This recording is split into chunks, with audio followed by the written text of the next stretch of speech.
Buenas tardes, les damos la bienvenida al segundo encuentro dinámico, parte de un ciclo organizado por Dinámica Libros, en el que docentes que se encuentran actualmente trabajando en el territorio uruguayo conversarán con autores de libros que contribuyen al pensar, reflexionar y hacer en educación.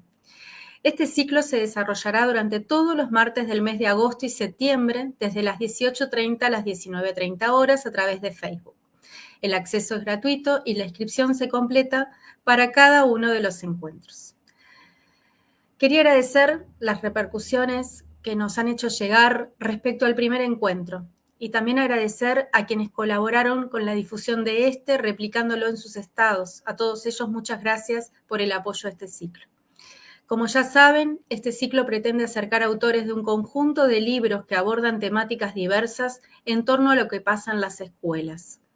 Buscamos apoyar la conversación permanente entre docentes y entendemos que un libro siempre es una buena razón para conversar. Bienvenidos y bienvenidas. Para los que recién nos conocen, les contamos que Dinámica Libros es una librería especializada en educación y literatura infantil, ubicada en El Pinar, Ciudad de la Costa, Uruguay. Hoy, martes 13 de agosto de 2024, nos acompaña Ana Ofelia Pérez, maestra, muy lectora, formadora en el Centro de Formación Permanente y directora efectiva de la Escuela 55 de Hipódromo de Maronias, ciudad de Montevideo. Y también Ana Inés Villa, doctora en Ciencias Sociales y autora del libro Pedagogía del Territorio, Gestión Educativa Social y Comunitaria, Proyección Institucional Extramuros, libro sobre el cual conversaremos hoy. Recordamos que quienes desean adquirir este libro podrán hacerlo escribiéndonos al celular que aparece en pantalla. Ahora sí, Ana Ofelia, Alicia, bienvenidas. Desde ya nuestro agradecimiento a ambas por abrir un espacio de su tiempo y compartir con nosotros este momento. Muchas gracias. Muchas gracias. Bueno, muy bienvenida, Alicia. Es un placer conversar contigo, es un honor. Y voy a abrir este encuentro con una poesía de una queridísima y entrañable escritora argentina, Liliana Bodoc. Sostenida en el lomo de un gigante, dibujada en la palma de la mano, la tierra empieza en el cielo y termina en mis zapatos. Tierra ahuecada al abismo, tierra extendida a la estepa, tierra encorvada a los montes, tierra roja, tierra negra. Es tierra porque reparte los diamantes, las estrellas, manzana de manzanares, si no reparte, no es tierra. Ay, hermoso.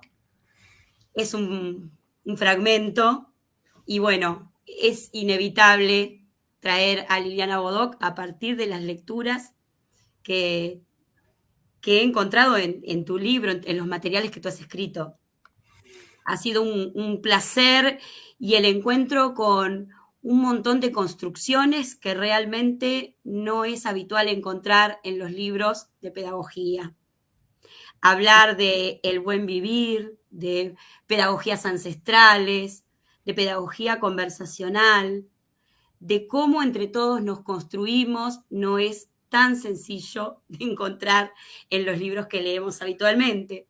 Por eso, bueno, en este encuentro me interesa conocer, especialmente ya que tengo el honor de charlar mano a mano contigo, conocer qué te lleva a escribir Pedagogías del Territorio, Gestión Educativa Social y Comunitaria, Proyección Institucional Extramuros. Una expresión que también nos desestabiliza desde el título. ¿Qué pasa en el extramuros?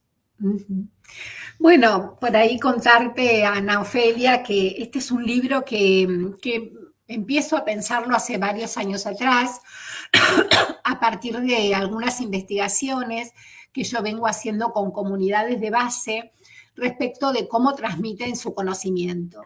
La pregunta que hay detrás del libro tiene que ver con pensar en cómo distintas comunidades de pueblos indígenas, comunidades sindicales, comunidades de organizaciones sociales, producen un conocimiento colectivo cuando están juntos, y también pensar cuáles han sido las formas de transmisión de ese conocimiento, no solamente qué conocimiento producen, sino las formas de conocimiento, sino las formas de transmisión de ese conocimiento.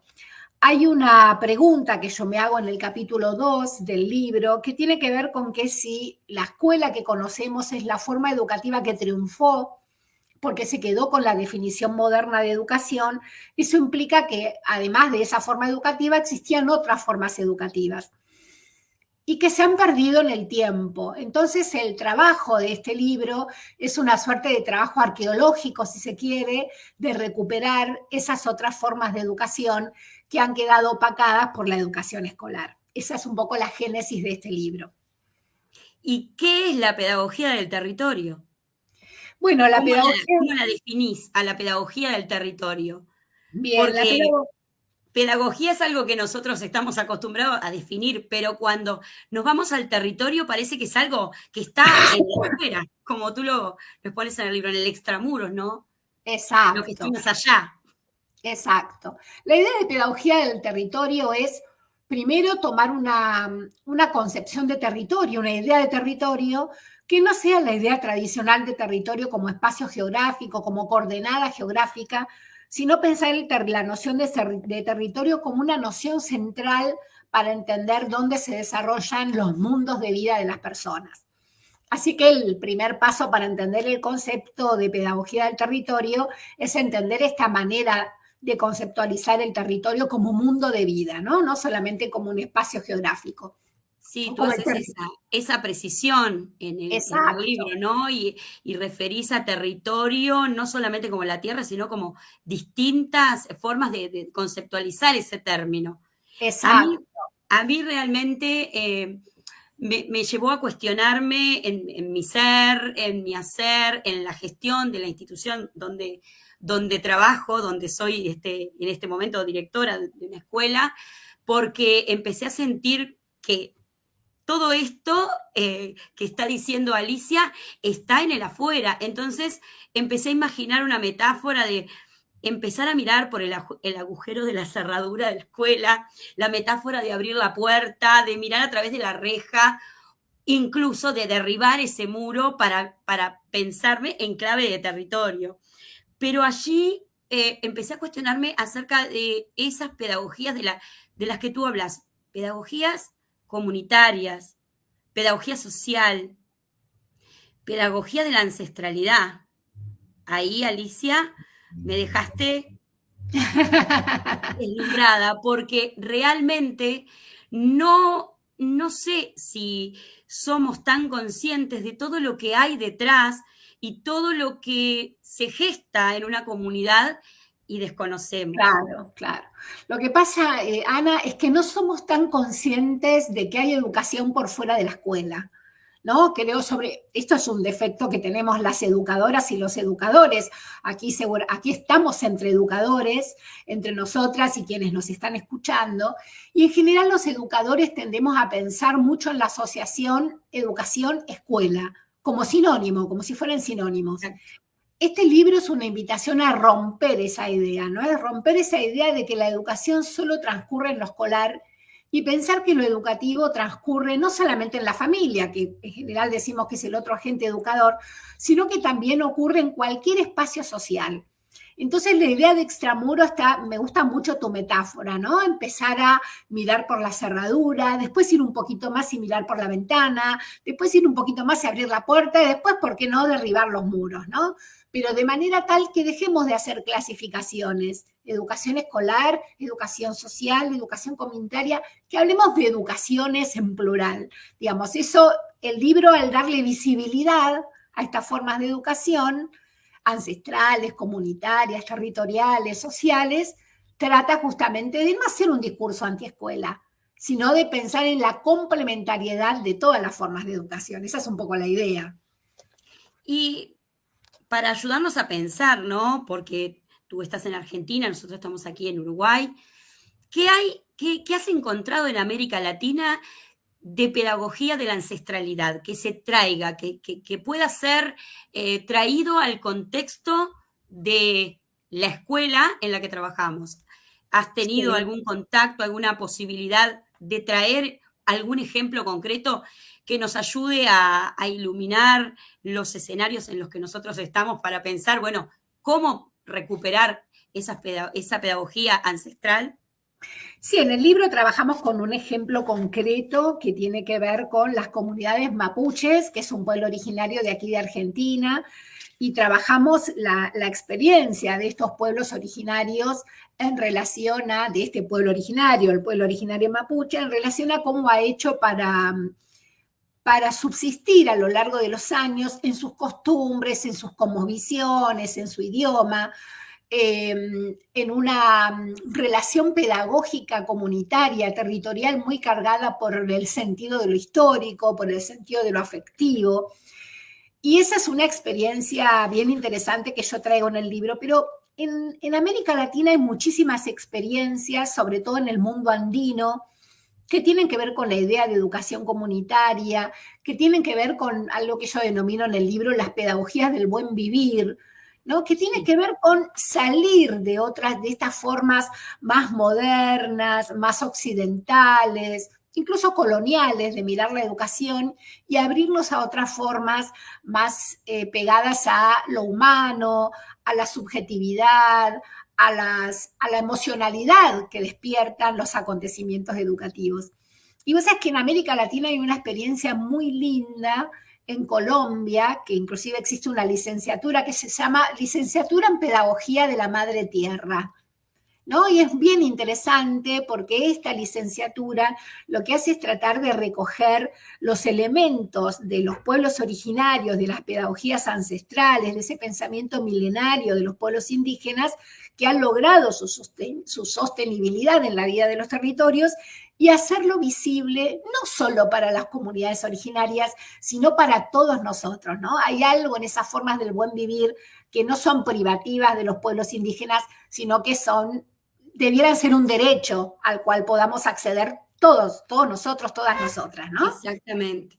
Porque ahí empecé a darme cuenta que tenemos una visión muy recortada, ¿no? De la educación. Exacto. Ahora, cuando hablabas de esto, vienen a mí, mi mente, construcciones que utilizaste en el libro, el cuidado compartido de la vida. Sí. El buen vivir, que ya lo Sí, hablamos. sí, sí. La descolonización del saber y la descolonización del ser. El aprender vivencial comunitario. El aprender siendo y aprender haciendo. Que a veces no sé si lo tenemos tan presente, como que escolarizamos mucho y todo lo reglamos mucho. Sí, Entonces nos cuesta ver esto y parece que eso es otra cosa, que está en el exacto, extramuros.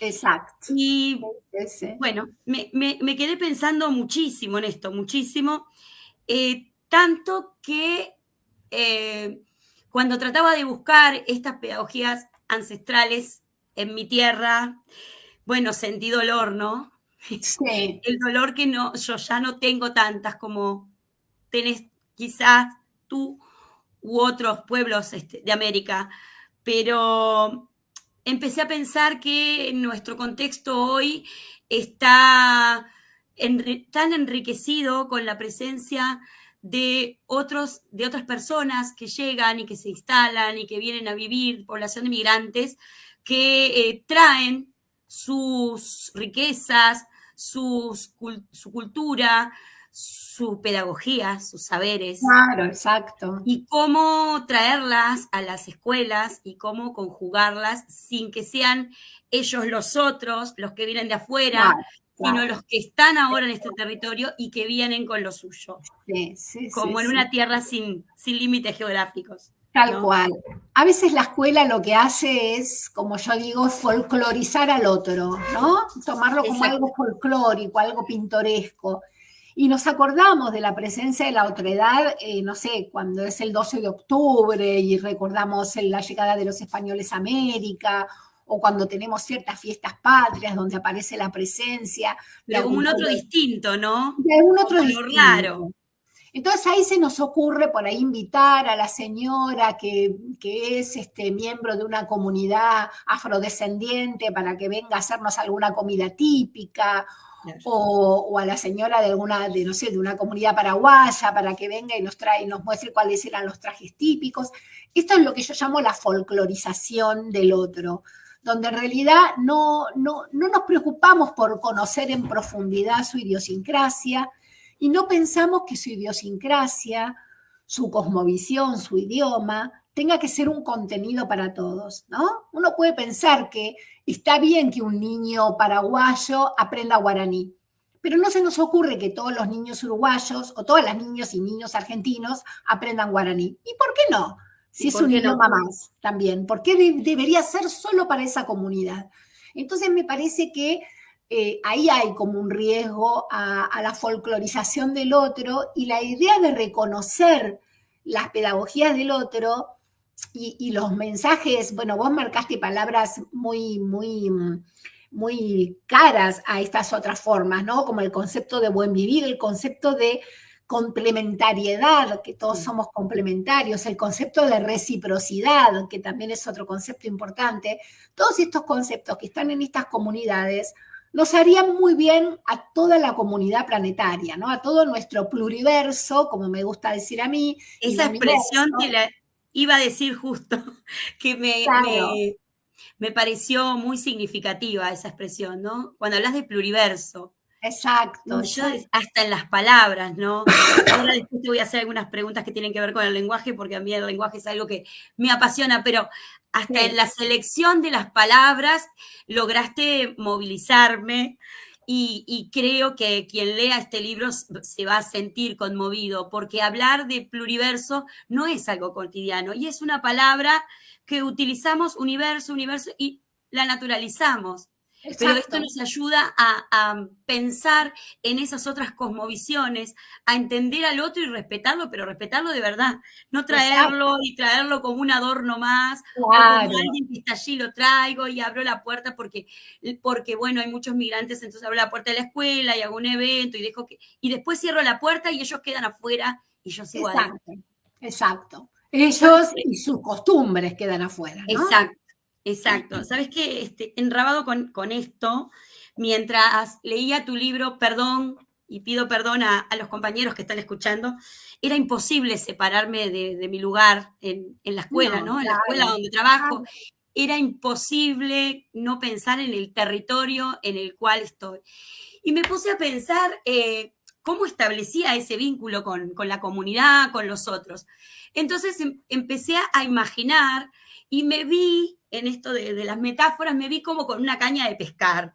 Me vi tirando el anzuelo y allá tiro y pesco y conseguí un encuentro con tal institución, hago tal cosa. Y vuelvo a tirar la caña y pesco otra y hago un taller con las familias y los traigo. Y después dije, pero esto no es una pedagogía de territorio. Esto no tiene nada que ver con generar un vínculo. Esto es satisfacer una necesidad que tengo de completar un ámbito de gestión, que es el ámbito convivencia, institución, o el ámbito familia, comunidad, pero me di cuenta que seguía adentro. Entonces imaginé que me subía al techo de la escuela y empezaba a hacer una vista 360 grados, desde arriba, pero desde arriba del techo, para poder ver en el horizonte, y me di cuenta que ese ángulo de 360 grados es un ángulo infinito y que me puede llevar a múltiples lugares. Exacto. Y que me puede llevar y trascender el límite geográfico, ¿no? Del lugar donde estoy. Ayúdame, Alicia, a construir una gestión territorial. Dame alguna pista. Bien. Una vez que yo hago un mapeo, que encuentro esos lugares y parada de arriba veo que es infinito, que tengo infinitas posibilidades. ¿Cómo hago para derribar los muros y empezar a gestionar desde el corazón del territorio? Y no estando dentro de la escuela y mirar desde adentro, sino saliendo. Vos decís algo muy lindo, ¿no? Que es esta idea de pararse sobre el techo de la escuela, ¿no? Como dice el escritor, para entender un laberinto hay que mirarlo desde arriba. Y a mí me parece bien interesante. A mí me gusta pensar la escuela como si fuese una caja de cartón. Viste que vos cortás los laterales y la caja se abre y queda la escuela desnuda, ¿no? Entonces esa idea de escuela desnuda, que no oculta ningún secreto bajo sus muros, es un poco la idea de esta idea de escuela extramuro, donde no pensemos una relación de yo invito a la comunidad o yo invito a la familia, sino al revés, que sea la comunidad la que invita a la escuela para participar de los acontecimientos comunitarios.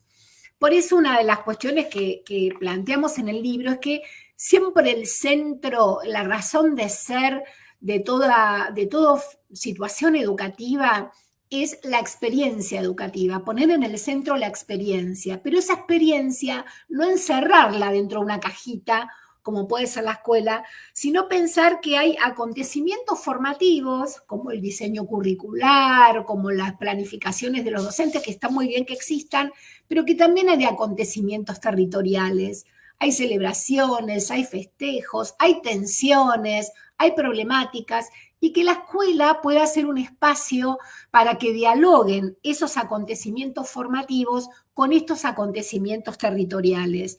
¿Por qué no pensar que la escuela es un lugar donde se pueden festejar los cumpleaños del barrio, por ejemplo? ¿O por qué no pensar que la escuela se abra un día que no sea el día escolar, pero para que la comunidad pueda reunirse, por ejemplo? Yo sé que eso es un poco utópico porque conlleva, no podríamos cargarle a un director la responsabilidad de venir a abrir la escuela un sábado, pero estaría bueno que desde el sistema educativo, no la intencionalidad de un director o director aislado, sino desde el sistema educativo, se impulsen estas aperturas para poder darle un sentido político-pedagógico a la propuesta educativa en términos de esa relación entre acontecimiento formativo y acontecimiento territorial, ¿no? A mí la palabra acontecimiento me gusta mucho porque algo pasa, es darse cuenta de que algo pasa. Vos hablabas de experiencias formativas, ¿no? En múltiples escenarios. Es verdad lo que decís, que cuando estamos en la gestión muchas veces tenemos que pensar 10 veces antes de abrir esas puertas, porque también hay una serie de cuestiones burocráticas y administrativas que uno tiene que seguir a rajatabla y no deslizarse ni un poquitito porque, bueno, porque cuando abrís la puerta y cuando salís también están los riesgos, ¿no? Entonces, eso a veces frena. Y nos frena al punto de que cuando nos aventuramos a meternos en el territorio y a hacer otras cosas que no son las habituales, lo hacemos a costa de nuestro tiempo, de nuestro esfuerzo personal e incluso movidos exclusivamente por la pasión, lo que te puede llevar a querer seguir más allá de lo que tenés que hacer, del deber ser.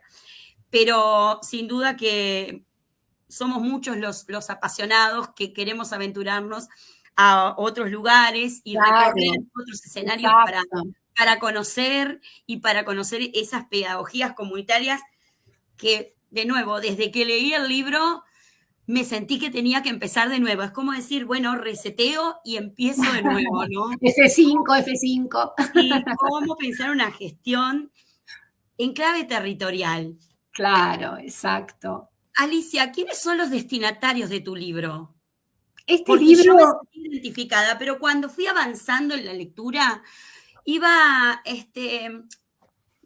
voy a ser bien honesta, iba sintiendo que cada vez sabía menos o que tenía que volver a leer. Incluso, voy a ser doblemente honesta, volví a leer tu libro con la intención de comprender aún más todo lo que me estabas diciendo y me di cuenta que descubría cosas nuevas y que hay cosas que sigo preguntando, que tendríamos que tener otra charla y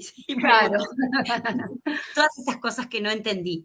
Pero después me puse a pensar que tal vez no somos solamente los maestros, los que estamos en la gestión Claro. de las escuelas, los destinatarios de este libro.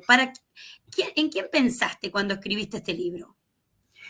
Este libro tiene varios destinatarios, o sea, yo fui pensando en distintos actores educativos que puedan estar interesados en este libro. En primer lugar, mis interlocutores son los maestros y las maestras, ya sean los maestros y las maestras de las escuelas, los maestros y las maestras comunitarias, Claro. pero bueno, aquellos que tienen como a cargo, de alguna manera, o los pedagogos sociales, las pedagogas sociales, que tienen a cargo de alguna manera la función social de la transmisión, ¿no?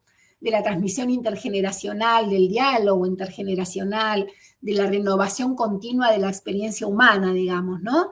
Entonces, mi primer destinatario fue los maestros. Pero después traté de discriminar en dos tipos de destinatarios. Unos que son los responsables de la gestión del sistema. Por eso está pensado en supervisores, en responsables de la gestión del sistema, que eso lo vemos en el capítulo 3. Y después pensar en directivos, en directivas de escuelas, como lo pensamos en el capítulo 4, para que puedan llevar adelante esta idea de la gestión de la proyección institucional extramuros. Pero también pensé mucho y pienso mucho en que este es un libro que yo lo recomendaría en la formación de los maestros. Y ya desde la formación de los maestros empecemos a meter a los chicos y a las chicas que estudian para ser maestros y maestras, que ya empecemos a meterlos en otros temas pedagógicos y en el reconocimiento de otras formas educativas. Entonces, hoy, viste cómo es, la lectura de un libro, la escritura de un libro es revisar continuamente, y cada vez me convenzo más de que es un libro para la formación docente, a medida que va pasando el tiempo, ¿no? Ojalá sea un libro pensado para que ya rompamos un poco con esta lógica de la pedagogía escolar y del sistema educativo y empecemos a trabajar con los chicos y las chicas que van a ser nuestros futuros docentes en el reconocimiento de otras formas pedagógicas. Hablabas en uno de los capítulos de una metáfora que me pareció sumamente gráfica y atractiva, entretejiendo pedagogías. Sí. ¿No? ¿Cómo entretejer las pedagogías ancestrales, comunitarias, de territorio, con la pedagogía educativa? Sí. ¿Cómo hago eso, Alicia? ¿Cómo hago para tener? Sin duda que lo que estás diciendo es clave. Pensar que los jóvenes, desde que empiezan en este tránsito por la formación docente, piensen ya en clave de territorio y que se sientan en el corazón del territorio para poder desde allí pensar qué valorar de esa comunidad. Sin duda que esto que estás diciendo es valiosísimo. Pero bueno, para quien tiene 30 años de docencia, como quien te habla y otras compañeras que estarán quizá con menos años o más o menos como yo, que alguna un poquito más, y yo me sentí plenamente identificada con este libro. Fue una invitación a la acción, Alicia, de verdad, debo decir que fue una invitación a pensar en clave de territorio, entonces no me importa que tenga 30 años, como tengo el espíritu de 30 años de docencia. El espíritu de seguir formándome siempre y seguir leyendo, entiendo que también soy destinatario, pero bueno, ¿cómo entretejer esas pedagogías? ¿Cómo tejer esa pedagogía comunitaria con la pedagogía del territorio, con la pedagogía de la ancestralidad, que en este caso puedo vincularla más con eso que traen esas personas que están hoy en mi tierra y que tengo el honor de recibir, porque también recibo de ellos aportes de cosas que no sé, aportes de cosmovisiones que me enseñan a ver el mundo de otra manera. ¿Cómo las entretejo y cómo las llevo también a que el colectivo que estoy liderando pueda entretejer esas pedagogías y llevarlas al destinatario por excelencia, que es el estudiante? Yo creo que la idea de trama, la idea de entretejer, es por definición, es la definición del ser latinoamericano. Si nosotros nos permitimos inundarnos de lo que implica ser latinoamericanos, con el mestizaje que implica ser latinoamericanos, esa mezcla entre lo originario, lo migrante, lo español, lo afro, esta mixtura que somos Latinoamérica, donde tenemos hemos adoptado las religiones cristianas, pero con nuestros propios elementos, con nuestros ritualitos, con nuestras distintas sentires respecto de eso. Me parece que el rescate del ser latinoamericano es lo que nos permite entender esta idea del entramado de pedagogías, ¿no? Entender que yo me formo para ser un maestro, una maestra, que me formo con determinadas características, que me formo en una disciplina o en varias disciplinas, porque tengo que enseñar matemática, tengo que enseñar lengua, tengo que enseñar sociales y naturales, pero ¿cómo hago con todo eso para pensarlo en relación al sujeto al cual yo estoy formando, que no deja de ser el sujeto latinoamericano? Hay una filósofa boliviana que se llama Silvia Rivera Kusikanski, que ella tiene un término quechua que se llama chitsi. Chitsi es la trama, ¿no? Lo entramado. Es una forma de tejido originaria muy particular, que se teje con un telar muy particular, donde todos los colores y todos los elementos juegan para pensar para pensar en el vestido, pero no el vestido como lo que cubre y tapa el cuerpo, no el sentido cristiano del vestido, sino como aquello que adorna, que nos prepara para la celebración, aquello que nos embellece. Entonces me gusta mucho ese término, y entretejer pedagogías implica sumergirnos en lo jitsi, ¿no? En pensar que tenemos que dejar penetrar en nuestra escuela, en nuestras visiones, en nuestra manera de ser docentes, en nuestra manera de interactuar con el conocimiento, de una manera más amplia que las formas en las cuales nos han enseñado a interactuar con el conocimiento, ¿no? O sea, reconocer que está muy bien que nosotros interactuemos con la matemática, con la educación física, dice alguien acá, que dice la educación física, bueno, con la educación física, ¿por qué no? Pero reconocer que hay otras formas de movernos, otras formas de jugar, otras corporalidades, una etnomatemática, digamos, hay otras formas de entender y que nosotros como docentes tenemos que poder saber, ¿no? Entonces, la invitación a entretejer es una invitación a la apertura, ¿no? A que podamos tejer con una trama firme, pero que permita que interactúen muchos colores, muchas texturas, muchos sentidos en las tramas pedagógicas que tejemos, ¿no? Y cómo lograr ese equilibrio entre lo individual y lo comunitario. También hablabas de pedagogía conversacional y hablabas del educador como sujeto de acciones transformativas.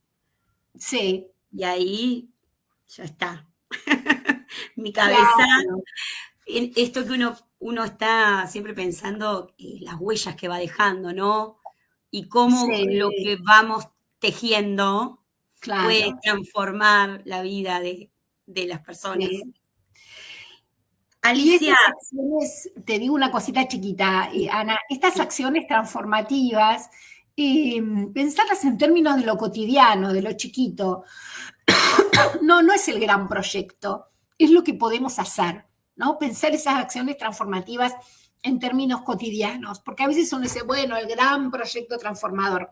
Bueno, eso no existe más que en lo colectivo, pero en lo personal, ir por esos pequeños proyectos ya es lo transformativo. Alicia, a mí, como te adelantaba, la escritura y el lenguaje es algo que me atrapa mucho. En un momento tú hablas de registrar en la memoria, de hacer como, me imaginaba, un baúl con estas experiencias. Uh-huh. ¿Qué sugerencia nos das para escriturar estas vivencias, estas experiencias, si logramos concretarlas, si logramos salir al extramuros?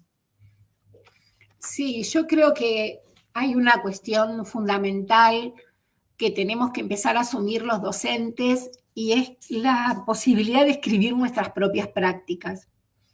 Los docentes, viste que escribimos mucho, escribimos informes, escribimos planificaciones, escribimos notas en los cuadernos de nuestros estudiantes, o sea, no es que no escribamos, escribimos mucho, pero escribimos muy poco sobre nuestra propia experiencia. Entonces a mí me parece que me imagino, perdón, no estoy muy bien de la garganta, me imagino al docente como el antropólogo, ¿no? El antropólogo, la antropóloga que va a una determinada comunidad y lleva su cuadernito y registra todo lo que ve, todo lo que hace y todo lo que siente. Yo me imagino que el docente, yo misma trato de hacerlo como docente, tenemos que poder registrar parte de estas experiencias que hacemos. Porque ¿sabes qué pasa si no las escriben otros? Yo tuve mucho esa contradicción con este libro. Yo hablé con muchas personas de pueblos originarios, ¿no? De la nación mapuche, de la nación quechua, de la nación aymara, del pueblo Cuom, la nación Cuom. Y yo pensaba, digo, ¿qué derecho tengo yo a ser la que escriba sobre las pedagogías ancestrales? Cuando deberían ser ellos. Bueno, nos pasa lo mismo a los docentes, ¿no? Después viene otro y escribe sobre nuestras experiencias. Entonces yo soy para eso hay que darles voz. Claro, de la idea de alentar a los docentes a escribir y a publicar, a hacer públicas.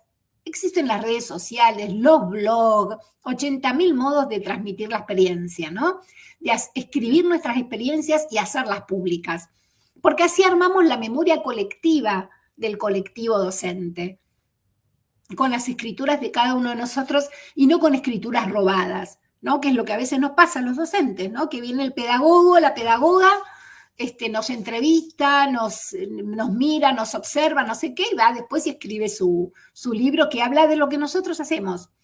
Entonces me parece que es importante aprender a escribir, a registrar, a llevar un diario, ¿no? Como cuando éramos chicos y escribíamos querido diario y le escribíamos lo que habíamos hecho. Me encanta lo que decís, Alicia, me encanta porque adhiero plenamente a tus palabras. Pienso que el maestro tiene que ser el gran escritor, claro, el protagonista y tiene su laboratorio. Exacto. En el aula y tiene, bueno, el laboratorio, ahora en el territorio. Hay que trasladarlo y hacer el registro de esas experiencias. Y un libro collage, ¿viste? Donde uno pueda poner sus escrituras, las escrituras de otro, las fotos, el dibujito, ¿no? Un libro collage, donde haya muchas voces hablando ahí y el que dirige, el director de orquesta de esas voces, sea el maestro, la maestra, ¿no?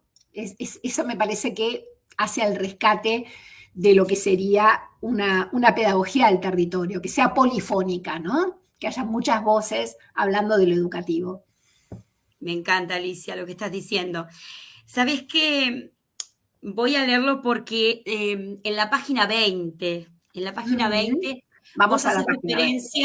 vos haces referencia a algo que a mí también me movilizó por esta pasión que tengo por el lenguaje, y hablas de recuperar el universo vocabular y semántico, claro, de quienes están en la comunidad y tomarlo como contenido de educación y confrontarlo con los resabios del coloniaje en los saberes. Entonces, ahí, bueno, empecé a pensar, recuperar, ¿cómo?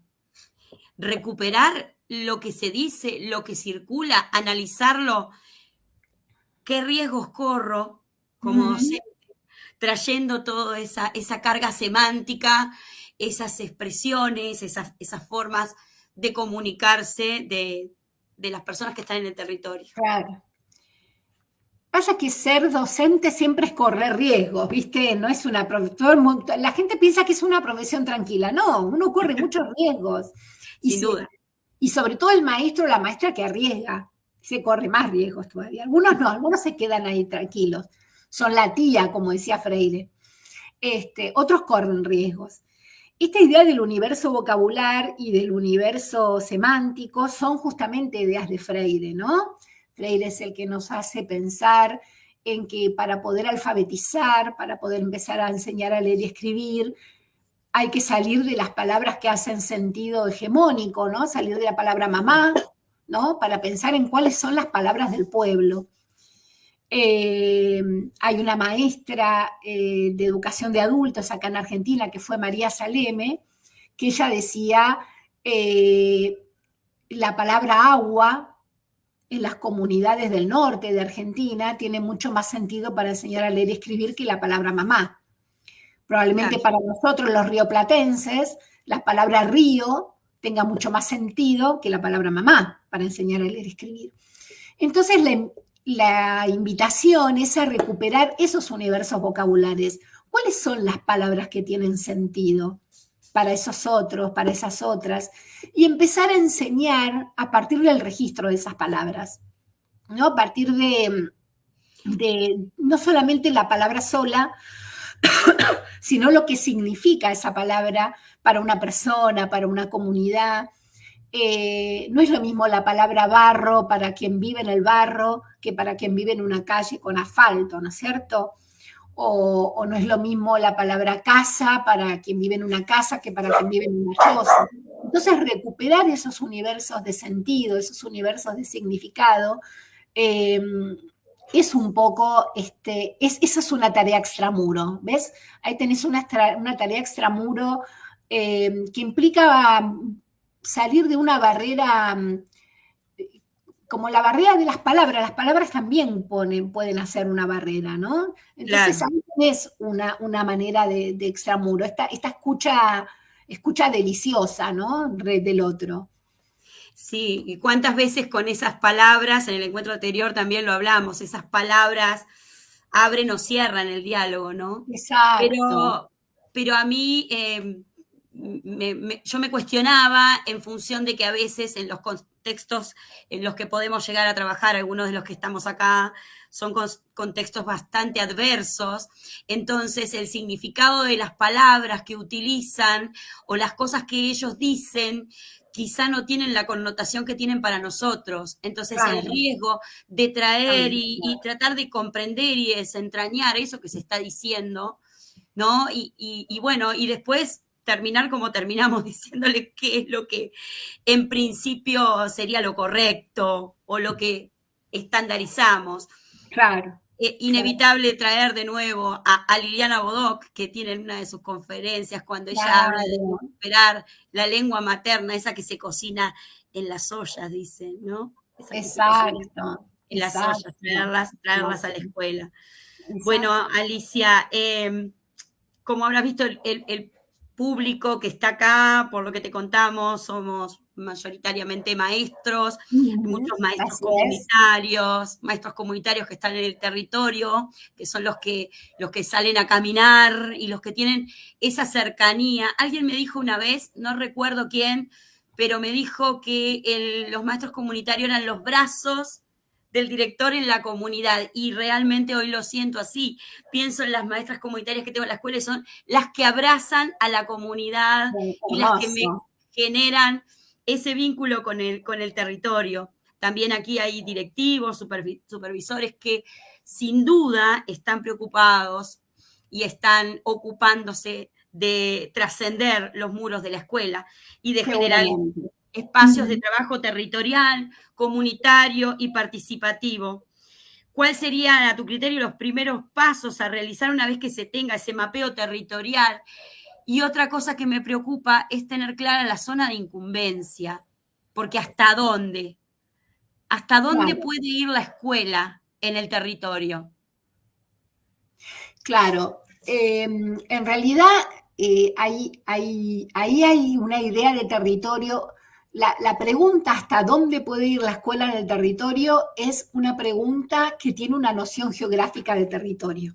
Si nosotros salimos de la noción geográfica y pasamos a la idea de que el territorio es representación, que el territorio es mundo de vida, el territorio de la escuela va a ser cada uno de los territorios que habiten los pibes que van a la escuela.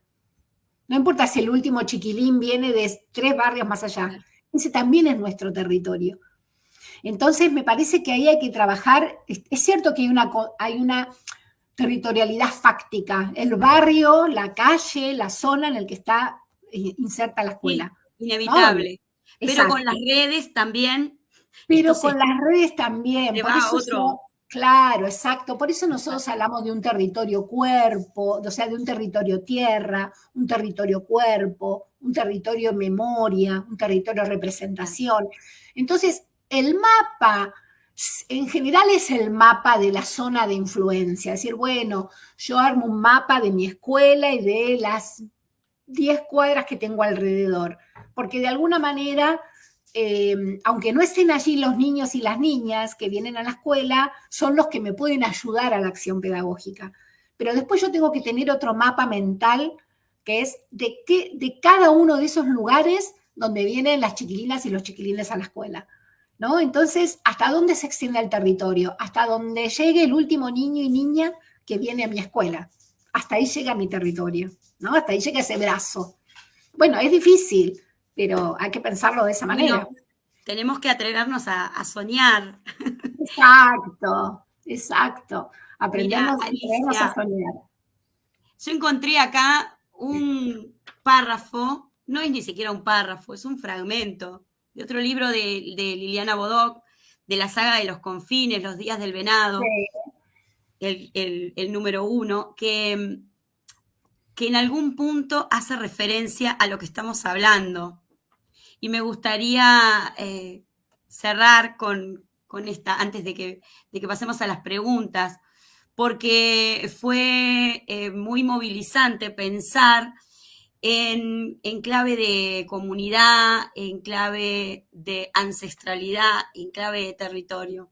Entonces, este fragmento de Liliana dice: la creación es una urdimbre perfecta.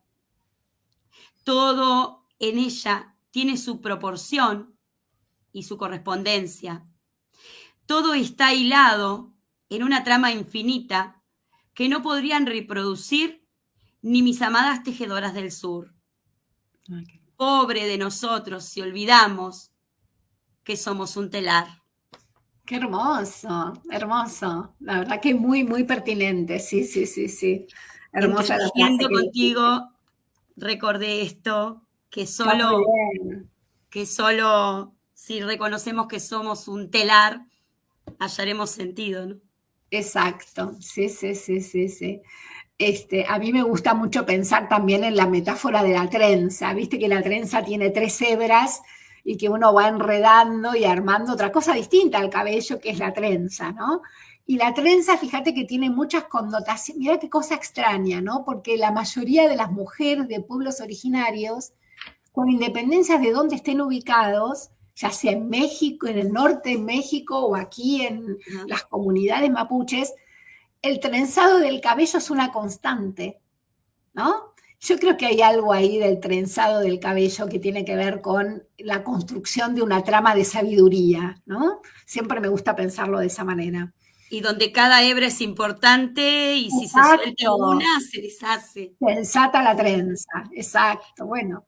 Entonces, ¿cómo construir en el territorio ese tejido, exacto, ese entramado en la comunidad para que la escuela deje de ser algo que está allí y que muchas veces es refugio? Muchas veces se convierte en un refugio y en un espacio relevante en la comunidad, pero también cómo pensarlo como uno más, como una institución más que participa en la formación y en el enriquecimiento de esas personas que nacen y crecen en el territorio, ¿no? Y muchas escuelas lo logran. Hay escuelas donde los chicos quieren estar, donde los chicos tienen ganas de ir, donde sienten en un sentido de pertenencia. Bueno, esas escuelas logran entretejer estas distintas pedagogías, logran anclar algo de lo diferente, ¿no? En ese sentido, quiero decir esto para que sepamos que existen ya escuelas que trabajan desde una perspectiva comunitaria. Las bueno, Alicia, vinculanos con esas escuelas que nos interesa conocer y compartir. Son escuelas que alojan. Queremos compartir. Bueno, no sé si estás por ahí. porque yo Sí. acá no tengo reloj. Yo me perdí hablando con Alicia, no sé, perdí la noción del tiempo, la computadora no me muestra, no sé tampoco qué estaban escribiendo los compañeros, me encantaría saber qué dicen por allí, pero en realidad me concentré mucho en la charla con Alicia. Un placer, Alicia, un placer Un escucharte, placer. aprender de tu sabiduría, y gracias por compartirlo, por dejarlo acá, porque podemos acceder a tu sabiduría y tu conocimiento porque lo dejaste escrito, ¿no? Y Exacto. también a Bien. lo que nos estás invitando, a Muchas escribir, gracias. escribir lo que Muchas pasa. gracias. La verdad que yo estoy muy conmovida por la charla, porque fue una conversación que da ganas de, en realidad, que el tiempo se estire un poquito más. Nosotros nos comprometimos a este ciclo no excedernos de 1 hora. No, claro, está Es un perfecto. martes porque estamos llenos de cosas y queremos que realmente la charla sea como, bueno, lo más jugosa. Anafelia, realmente una lectura intensa, profunda, has Sí, hecho del libro, unas sí, preguntas interesantísimas. Les voy a compartir un poquito lo que vengo recogiendo de quienes han participado. Han sí. participado también gracias a los que participaron escribiendo. Déjenme leerles un poquito los comentarios. Hay alguna pregunta también, así que después de leer, Alicia, te queda ahí una pregunta y después Perfecto, vuelvo a tomar la palabra para comentar otra cosita más, ¿está? perfecto, Lisa. Bueno, eh, apenas tú contaste de la importancia sobre que esta lectura también tenga como destinatarios a los estudiantes, ¿no? A los estudiantes, que me pareció, a la gente que se está formando, que es una muy buena sugerencia. Enseguida escribió Tamia Costa, dijo: buenas tardes, desde Pando, recién empezando, docente que hace suplencias por ahora, pero siempre en busca de aprender y mejorar. Qué Después escribió, bueno. sí, justito, me encantó que estuviera por allí una maestra recién recibida, ya haciendo sus prácticas. Después está Mirta Fernández, una maestra jubilada hoy día, que puso: saliendo, entrando, creando puentes, laberintos, sorprendiendo, invitando tal vez por ahí. Hay que tomar recaudos porque subyacen postulados pedagógicos hegemónicos, aún hoy. Qué necesario cambio de mentalidad al gestionar instituciones educativas, al planificar los proyectos de centro, habilitar los saberes que circulan en el territorio donde se trabaja. Muy bien. Después, Noelia Marrero puso: qué importante es poder compartir buenas prácticas con otros docentes. Carol Hernández, debemos de construirnos y volver a construirnos. Estamos en una sociedad escolar ecléctica y como docente es difícil encontrar el norte a veces. Uh-huh. Y Juan Fernando Telechea nos puso, que ahí es donde te paso la palabra, Alicia: ¿hay un cambio de rol en la escuela? No sé si hay un cambio de rol en la escuela. Me parece que hace muchos años que venimos diciendo que las escuelas ya no pueden por sí solas, que la función social de enseñar, de transmitir el conocimiento, de transmitir la cultura, no se puede agotar en la escuela, que hay millones de problemáticas sociales que exceden la función de la escuela y que es necesario incorporar otros agentes. Entonces yo creo que sí, que necesariamente debemos cambiar los roles que cumplimos los docentes. Eso no quiere decir que hay un cambio de rol porque viene de arriba un cambio de rol. Me parece que es al revés, ¿no? Que de abajo hacia arriba los docentes tenemos que empezar a cambiar un poco ese rol más normalista, más tradicional, ¿no? Donde el docente tiene su conocimiento y lo imparte, sino empezar a pensar en cómo ese docente todos los días desaprende un poquito para aprender un poquito más de la comunidad con la que comparte, ¿no? Y me parece que por ahí es que no quiero decir debe haber, podría existir la posibilidad de que haya un cambio de roles. Uh-huh. Sí, desarroparse un poquito, ¿no? De esa Exacto, normalidad exacto, y revestirse. exacto. Me encantó esto que contaste que en Colombia existe la pedagogía de la madre tierra. Sí, La googleé mientras estábamos en la charla y me sí. encontré con esto que dice que los principios orientadores son el silencio, la escucha, la observación, el tejido, la palabra dulce, el corazón bueno. Exacto. Nada, me da ganas de ir a hacerlo. La pedagogía de la madre tierra. La madre tierra. Exacto, el origen, los desequilibrios, la sanación y la protección. Muy Exacto. interesante. Es una experiencia hermosa y está en una universidad. O sea que fijémonos cómo realmente ahí hay una universidad que deja de ser universidad para ser pluriversidad, ¿no? Y abrazar otros saberes. Abrazar Digamos todas las palabras con uni. Y claro, saquemos las palabras con uni, exacto, saquemos las palabras con uni. Sí, sí, y que no es lo mismo que multi, porque vos dijiste pluriverso, yo a veces multiverso. Claro. Pluriverso también trae como esta cosa de la pluralidad que es también interesante tomar.